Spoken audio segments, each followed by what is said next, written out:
Okay, thank you everyone. If I could get all your attention and call you back here. Claire's going to go around with the mic and get one recommendation from each of the tables.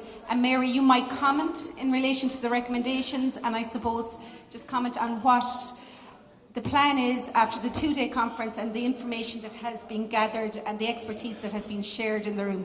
So Claire, we'll pass it on to you. If you could stand up when you're given your recommendation, that would be fantastic.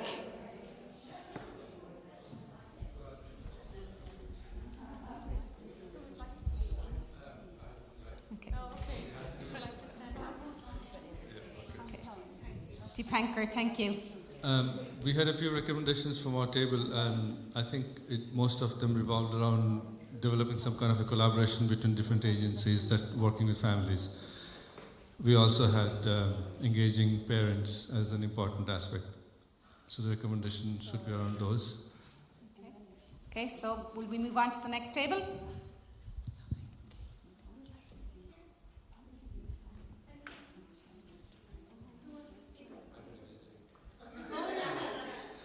Nobody wants to go home today. They all want to stay. Sorry, recommendation from today, what came out of it for me was I felt somebody at one stage mentioned that training for teachers at national school level and secondary level, it was an elective doing education disadvantage. I can't believe that. You know, if we're going to sort of connect more closely to schools and vice versa, anybody who's teaching in any school would need to be aware of education disadvantage. There's a minority of schools in Ireland that don't have any people who are disadvantaged. So it's just a recommendation. Yeah, I would agree. I'd say very few and far between. Yeah. Okay, we move on to the next table. Okay.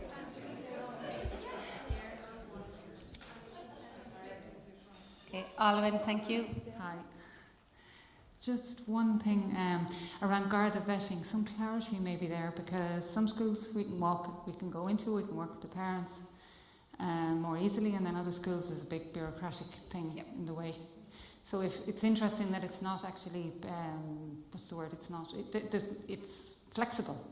So be interesting to get more clarity around that. Okay. Hopefully positive outcome. Great. Thank you. Okay.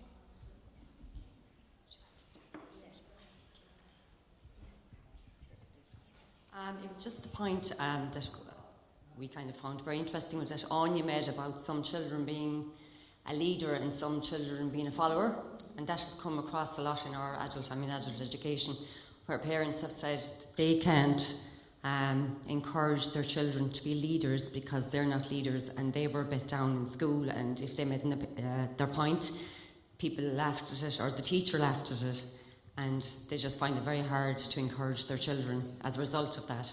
So I even met Anya a while ago, and she just said it's all got to do with language and just encouraging them to increase their vocabulary, and that it comes eventually after a long time sometimes.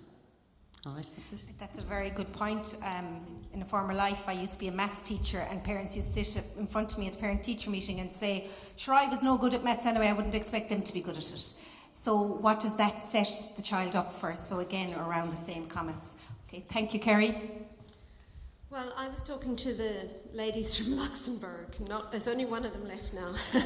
But I just want to say, they told me that in Luxembourg, when refugee or migrant children arrive, they get a year's immersion in English, not in English language, in French and Luxembourgian language. So that is an entire year, and I'm beginning now to see with the Syrian 15 hours a week. And we're beginning to see now with some of the Syrian teenagers who arrived 3 years ago, they had nothing like that. They were just thrown into secondary school, given a few hours by an untrained secondary school teacher, not trained to teach English language, and some of them are dropping out of school now or coming out completely out. Their language levels are not at a point where they can do further study or work. So I just think that would be great if we could do that. Okay. Thank you, Kerry. 3 more tables. We were talking about having one platform for course info and resources, so we can all have the same resources, we can have access to it. And we were talking that the family learning conference should happen often, that we can share and learn new stuff every year, you know. Thank you. Great, thank you. Katie?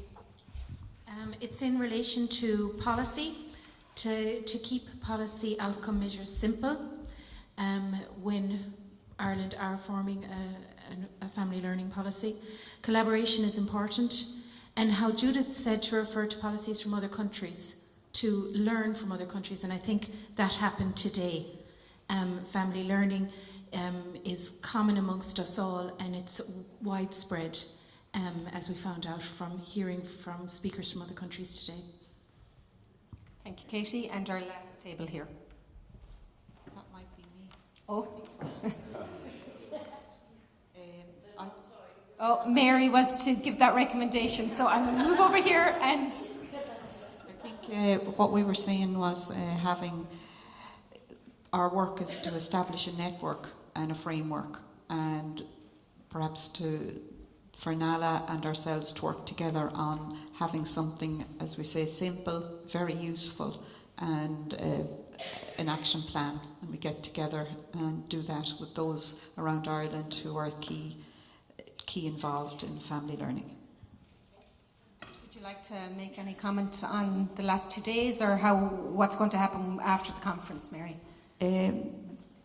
We're going to gather all these recommendations from yesterday and today, and thank you very much for putting them up on the PADLIT. And we'll issue a document. It's going to be less than 2 page, you know, it's not going to be a big document, and send it around to you all, and then send it to the relevant agencies, and we'll get hopefully some results from that.